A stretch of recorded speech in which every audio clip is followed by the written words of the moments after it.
शाहिद कपूर का नाम जब भी आता है एक चीज सभी लोग ऑलमोस्ट अग्री करते हैं कि टैलेंट की कभी कमी नहीं थी। डांस हो, एक्टिंग हो, वल्नरेबिलिटी हो या इंटेंसिटी, शाहिद के पास वो सब कुछ था जो एक सुपरस्टार के पास होना चाहिए। फिर भी असली सवाल ये है कि शाहिद कपूर के पास सब कुछ होने के बाद भी उनके कंटेम्प्रेरीज के मुकाबले वो क्यों पीछे रह गए हैं और वो क्यों नहीं अचीव कर पा रहे हैं जो बाकी लोग अचीव कर पा रहे हैं। क्यों शाहिद कपूर वहीं पर अटक चुके हैं जहां पर एक ग्रेट सुपरस्टार और एक ग्रेट एक्टर के बीच की लाइन होती है। He is a great actor, no doubt in it, but even after 20 years of his debut, he is still not a bankable actor. Shahid Kapoor का करियर शुरू होता है काफी अनयूजुअल फेज में। 2000s का बॉलीवुड टेस्टोस्टेरोन ड्रिवन हीरोज से भरा हुआ था। Larger than life macho characters, action heavy cinema, और उस भीड़ के बीच में शाहिद आते हैं चॉकलेट बॉय इमेज के साथ। इश्क विश्क, फिदा, विवाह, चुप चुप के, वाह लाइफ हो तो ऐसी, ये फिल्म उन्हें फीमेल ऑडियंस के बीच पॉपुलर बनाती है, लेकिन मास ऑडियंस के लिए उनकी इमेज काफी सॉफ्ट पड़ जाती है। बॉलीवुड में सैडली ये रियलिटी रही है कि सुपरस्टारडम अचीव करने के लिए सिर्फ टैलेंट काफी नहीं होता, एक डोमिनेटिंग स्क्रीन प्रेजेंस भी चाहिए होती है। शाहिद के पास सेंसिटिविटी थी,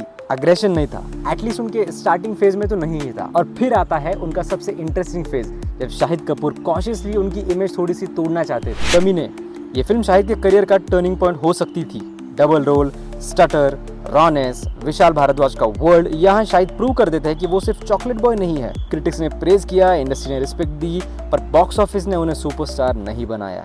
और ये ना एक रिकरिंग पॉइंट बन जाता है शाहिद कपूर की फिल्मोग्राफी में। Performance outstanding, impact limited. और उसके बाद शाहिद कपूर एक डेंजरस जोन में एंटर करते हैं, इनकंसिस्टेंसी। कभी जब वी मेट जैसी आइकॉनिक रोमांटिक फिल्म, फिर मौसम जैसी कंफ्यूज्ड एपिक, फिर आर राजकुमार जैसी लाउड कमर्शियल फिल्म। प्रॉब्लम ये नहीं थी कि शायद एक्सपेरिमेंट कर रहे थे, प्रॉब्लम ये थी कि उन एक्सपेरिमेंट्स का कोई क्लियर डायरेक्शन ही नहीं था। सुपरस्टार जो होते हैं वो यूजुअली अपने ऑडियंस को ट्रेन करते हैं कि उनसे ऑडियंस क्या एक्सपेक्ट करे। शाहिद कपूर के केस में ऑडियंस ये कभी समझ ही नहीं पाई कि शाहिद कपूर की अगली फिल्म से उनको एक्सपेक्ट क्या करना है, शाहिद कपूर से एक्सपेक्ट क्या करना है। जब हैदर आती है, शाहिद अपनी जनरेशन की बेस्ट परफॉर्मेंस में से एक देते हैं। Shakespeare adaptation, political undertones, morally grey character, ये सब सुपरस्टार बिल्डिंग मटेरियल था, लेकिन हैदर भी एप्रिसिएशन के लेवल पे रुक गई, मास फेनोमेनन नहीं बन पाई। और यहाँ एक और हार्श ट्रूथ सामने आता है, शाहिद कपूर की best performance usually dark, uncomfortable और हेवी फिल्मों में आई है। और कोई भी फिल्म देखते वक्त इंडियन मास ऑडियंस एस्केपिज्म ढूंढती है, डिस्कम्फर्ट नहीं। कबीर सिंह तो शाहिद कपूर की करियर का सबसे बड़ा पैराडॉक्स है। ये फिल्म उन्हें उनका बिगेस्ट बॉक्स ऑफिस सक्सेस देती है, मास हिस्टेरिया मिलता है, स्टारडम का ग्लिम्स मिलता है, लेकिन साथ ही उनकी इमेज परमानेंटली पोलराइज हो जाती है। कबीर सिंह का कैरेक्टर इतना डोमिनेंट हो जाता है कि शाहिद कपूर नाम के एक्टर के ऊपर कबीर सिंह की शैडो पड़ जाती है। लोग शाहिद को एडमायर करते हैं पर कैरेक्टर को जज करते हैं। कबीर सिंह ने स्टारडम पुश किया पर लॉन्ग टर्म सुपर स्टारडम के लिए स्टेबल फाउंडेशन नहीं बनाई।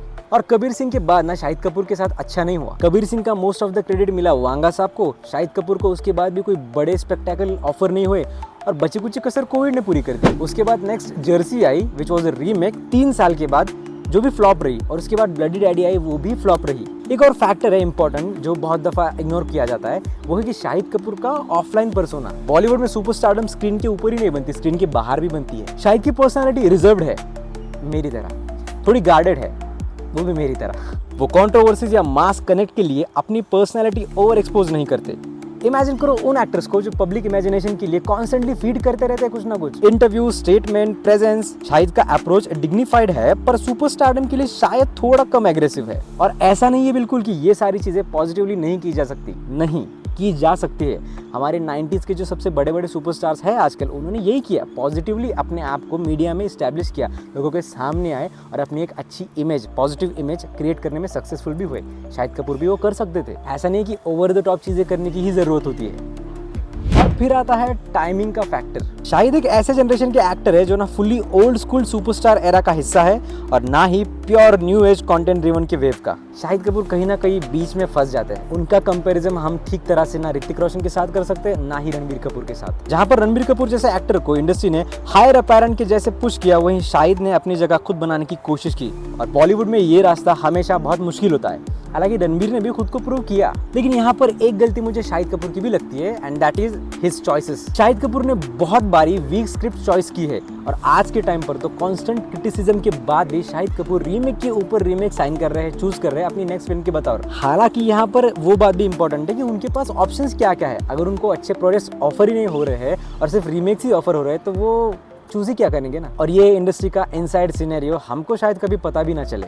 सच ये है कि शाहिद कपूर कभी सुपरस्टार नहीं बने क्योंकि शायद उन्होंने कभी कॉशियसली सुपरस्टारडम को चेज किया ही नहीं। उन्होंने एक्टिंग चेज की, रोल्स चेज किए, रिस्पेक्ट चेज की और शायद इसी वजह से वो हर फेज में रेलेवेंट रहे, पर कभी ऊंचे पेडेस्टल पर नहीं बैठे। शाहिद कपूर एक रिमाइंडर है कि बॉलीवुड में सक्सेस की अलग अलग डेफिनेशंस हो सकती है। सुपरस्टार बनना एक गेम है और शाहिद कपूर उस गेम के रूल्स फॉलो करने से ज्यादा अपने इंस्टिंक्ट पे ज्यादा चलते हैं मे बी। और इसीलिए शायद शाहिद कपूर आज जब भी स्क्रीन के ऊपर आते हैं हम उनसे एक परफॉर्मेंस एक्सपेक्ट करते हैं, ना कि स्टारडम। वो एक सुपरस्टार जरूर नहीं बने कभी, लेकिन एक्टर के तौर पर कभी कम भी नहीं पड़े। कभी कभी सुपरस्टारडम से ज्यादा वैल्यूएबल चीज होती है लॉन्जिटिविटी विथ डिग्निटी, और शाहिद कपूर शायद वही चूज कर गए। वी रियली होप कि आने वाले समय में शाहिद कपूर को बड़े बड़े प्रोजेक्ट्स ऑफर हो और वो हमें दमदार कंटेंट दे, दमदार मसाला फिल्मों में वो दिखे और अच्छे परफॉर्मेंसेस दे जो कि वो हमेशा दिखते हैं।